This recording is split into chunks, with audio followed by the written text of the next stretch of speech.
Hey guys, it's Cthulthu here. So today I'm going to be slaying Ice Strykwyrms. Only thing to really mention about Ice Strykwyrms is firstly make sure you have normal spells, because you're going to need Fire Surge at best, but any fire spell will do, because during this task you'll be able to get double damage on Ice Strykwyrms with fire spells. And then the second thing to know is, unless you've got the special unlocked ability from Curadel, you will need a Fire Cape to kill these guys. The special ability, which allows you to kill them without a fire cape and allows you to choose any cape you want, costs 2,000 Slayer points. In my opinion, most definitely not worth it.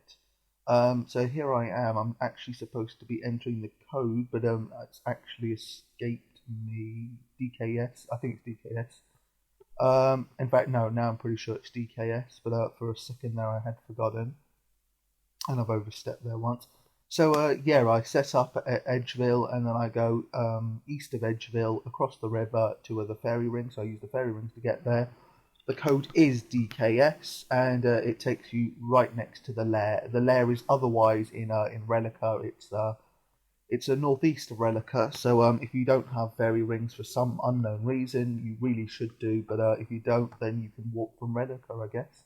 Best way is probably a house teleport, having your house in Relica, or you'll have to walk up all the way from Camelot. Or I guess you could use a Slayer ring to get you to the Slayer dungeon.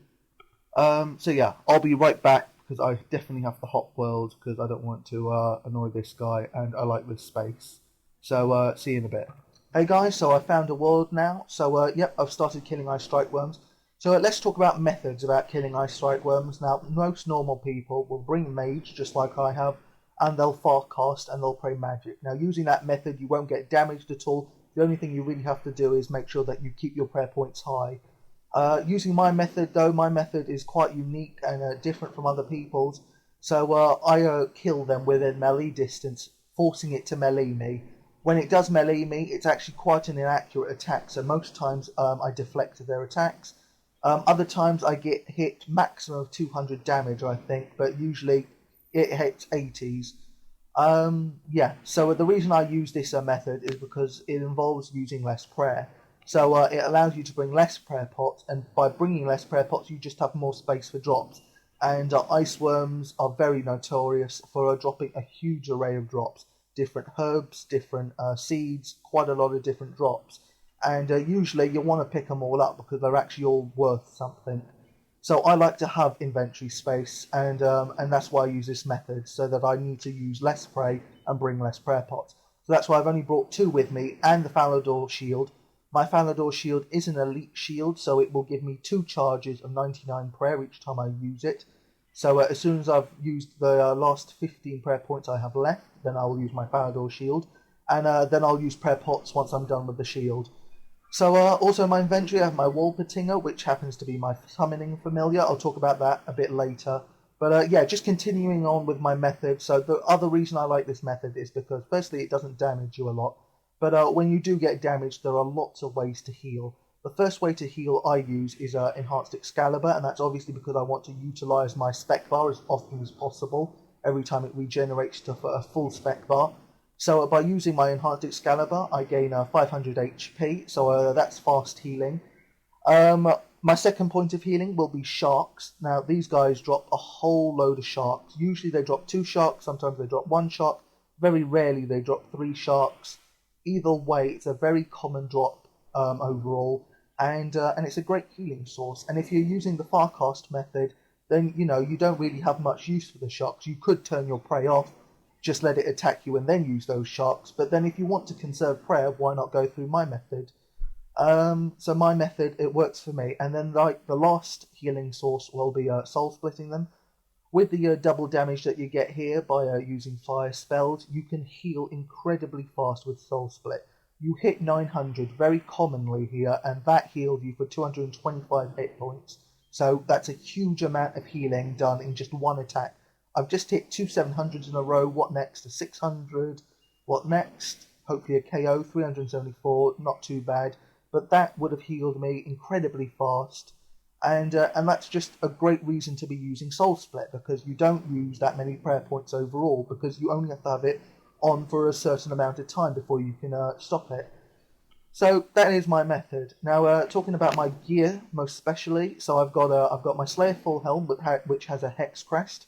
I have my arcane stream. I have my staff of light, and now going back to my summon, I have my war patina. Altogether, those 4 items will give me each 15% magic bonus damage, altogether giving me 60% magic bonus damage. So that's always well worth getting. That makes a huge amount of difference on top of already getting double for fire spells. Then also I have my Virtuous robes. I have my Virtuous top and bottoms. The top cost me 545 mil. The bottoms cost me 190 mil. Then of course my Arcane Stream, not only useful for its magic attack, but useful for melee defense, which is basically what I'm doing right now. I need that melee defense. And then I've just got lots of generic items. So firstly, I've got my lava cape, which obviously you need for this task. Then I've got my barrow gloves, my infinity boots, and a normal seer's ring. The normal seer's ring, unfortunately, not imbued, simply because I don't play mobilizing army, so I really know I should do. But otherwise, this is probably one of the best gear setups you can get. So now keeping on actually with the summon. So Wolpertinger, like I explained, it gives you 15% magic bonus damage. That is an invisible bonus, so you won't actually see it on your stats. But what else it gives you? It gives you the ability to use its scroll. Its scroll is called, there you go, Magic Focus Scroll. And it gives you 7 magic levels. So if I use it right now, which I will, so there you go. If I have a look at my magic level now, it's 106 out of 99. Now, I can't remember exactly what Extreme Magic Potion gives you, but whatever it is, it's very similar to what this scroll gives you. And basically, by using the scroll, you're saving a whole lot of money and a whole lot of effort going through making those potions otherwise. So definitely well worth using the scroll. One thing I'm not doing right now, which some other people could do, but I just don't bother to do, is leech magic attack. You could do that. I'm sure it's very helpful, but I don't know. I just don't do it for some reason. Then going on to my inventory, which is pretty much the last thing. Obviously, you got your runes. You got blood, death, fire, and air.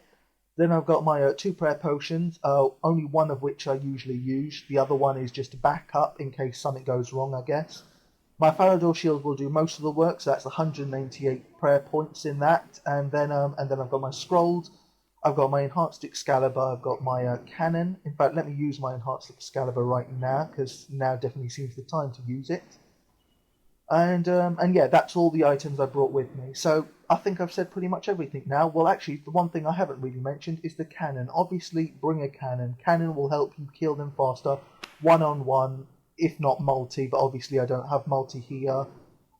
Yeah, obviously the closer you get to the Ice Strykwyrm, the more it will hit it. If you hit it from a distance, you'll only get 1 cannonball per cycle. Like there, I just got 2, so that was wonderful. Closer I get to it, I'll get 3, 4. So obviously kill the Strykwyrm closest to your cannon. With that in mind, that's why I have my cannon here. You have quite a lot of spawn spots in the northwest section of the room. I think I've got 2 spawns here, 1 up here, 1 down here. I've also got 1 here, and we've got like 3 spawns below me, and they usually walk up. So I think this is the best place to kill them. And lots of people agree with me. That's why you just saw a guy come here. He's seen my cannon. I'm the only one in this entire dungeon, and he still felt the need to hop, just like I hopped at the start. One person here is going to ruin your trip, especially if they're using the northwest section. So that's why people hop. This is definitely the best place to kill them with a cannon. So yeah, now I definitely know I've said anything. That's my method, that's my inventory, that's my gear, and that's, everything else about the method, like location. So thanks guys for watching. This has been Cthulthu. Oh, actually, one more thing. Hopefully you've managed to make it to the end of my video.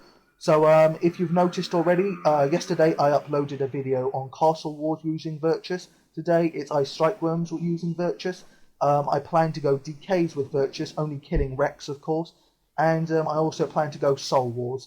Do you have any more ideas for me to use Virtuous? I don't want to keep Virtuous. I want to sell it as soon as possible, because it's not really an item I'm going to use commonly. I'm going to stick to Irms, because this doesn't give me a huge benefit. Its huge benefit is the HP bonus, but I don't really need the HP bonus. So yeah, I want to get rid of it, but I also want to maximize my use of it. So if you guys have any ideas on how I can use it in terms of using it for a video, let me know in the comments below. So again, thanks for watching, guys. This has been Cthulthu. Until next time, see you guys.